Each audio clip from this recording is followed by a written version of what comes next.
राधे राधे भक्तों, आप सभी भक्तों का एक बार फिर से बहुत बहुत स्वागत है। नवरात्रि माँ दुर्गा को समर्पित पर्व है और नवरात्रों में माँ दुर्गा की आराधना के साथ ही व्रत और पूजन का भी विशेष महत्व होता है। और इन दिनों पूरे 9 दिनों तक माँ दुर्गा के 9 अलग अलग स्वरूपों की उपासना की जाती है और व्रत पूजा की तरह ही नवरात्रों में भोग का भी विशेष महत्व होता है। वैसे तो माता को सच्चे मन से जो भी भोग अर्पित किया जाता है, माँ उसे प्रेम से स्वीकार करती है।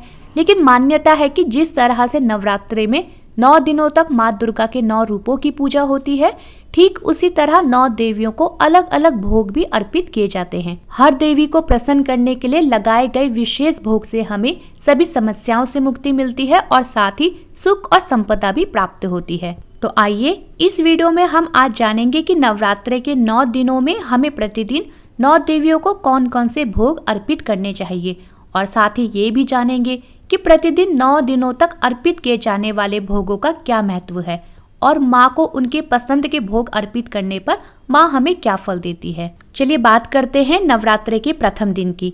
नवरात्रि के पहले दिन माँ दुर्गा के प्रथम स्वरूप माँ शैलपुत्री की पूजा की जाती है। माँ शैलपुत्री को सफेद और शुद्ध खाद्य पदार्थ पसंद है, इसलिए नवरात्रि के पहले दिन माँ शैलपुत्री को प्रसन्न करने के लिए सफेद चीजों का भोग लगाया जाता है। इसलिए आज के दिन माँ शैलपुत्री को गाय के शुद्ध घी का भोग अर्पित करना चाहिए। माना जाता है कि माँ शैलपुत्री को गाय का घी अर्पित करने से माँ हमें आरोग्यता प्रदान करती है और जीवन निरोगी बना रहता है। अब बात करते हैं नवरात्रि के दूसरे दिन की। नवरात्रि के दूसरे दिन माँ दुर्गा के ब्रह्मचारिणी स्वरूप की पूजा की जाती है। माँ ब्रह्मचारिणी संसार की सभी चर और अचर जगत की विद्याओं की ज्ञाता मानी गई है। माँ ब्रह्मचारिणी को मिश्री जैसा शुद्ध मीठा अति पसंद है, इसलिए आज के दिन माँ को शक्कर का भोग अर्पित करना चाहिए।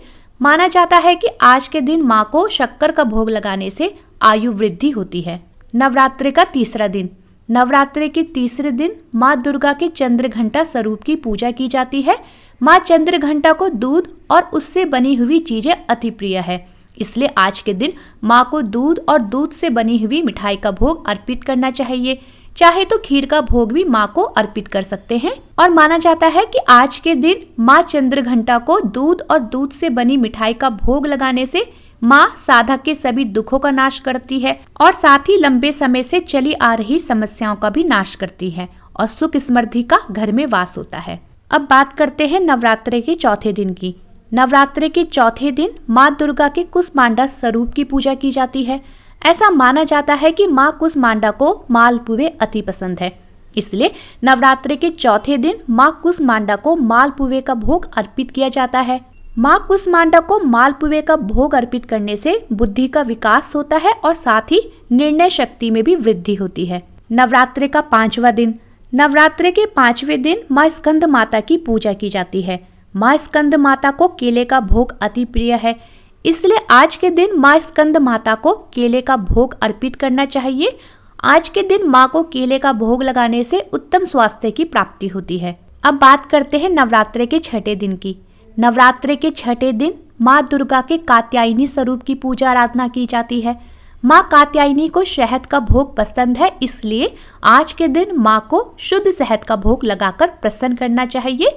माँ को शहद का भोग लगाने से साधक की आकर्षण शक्ति में वृद्धि होती है। नवरात्रि के 7वें दिन माँ दुर्गा के कालरात्रि स्वरूप की पूजा की जाती है। माँ कालरात्रि को गुड़ का भोग अर्पित करना चाहिए। गुड़ का भोग अर्पित करने से माँ कालरात्रि अति प्रसन्न होती है और प्रसन्न होने पर माँ कालरात्रि अपने भक्तों के आकस्मिक आने वाले संकटों से रक्षा करती है। नवरात्रि का 8वां दिन। नवरात्रि के 8वें दिन माँ दुर्गा के महागौरी स्वरूप की पूजा की जाती है। माता महागौरी को इस दिन नारियल का भोग अर्पित किया जाता है और आज के दिन माँ को नारियल का भोग अर्पित करने से संतान संबंधी सभी समस्याओं से छुटकारा मिलता है और साथ ही साधक को माँ की कृपा भी प्राप्त होती है। नवरात्रि के 9वें दिन माँ दुर्गा के सिद्धिदात्री स्वरूप की पूजा की जाती है और इस दिन माँ सिद्धिदात्री को तिल या तिल से बनी हुई मिठाइयों का भोग अर्पित करना चाहिए। ऐसा करने से माँ सिद्धिदात्री जीवन में किसी भी तरह का मृत्यु भय या जीवन में होने वाली अनहोनी जैसी संकटों से हमारी रक्षा करती है। भक्तों, ये थी कुछ जानकारी माता के 9 स्वरूपों की और उनको अर्पित किए जाने वाले 9 भोगों की। उम्मीद करती हूँ आपको वीडियो पसंद आई हो। वीडियो पसंद आई हो चैनल को लाइक, शेयर और सब्सक्राइब करना ना भूलें।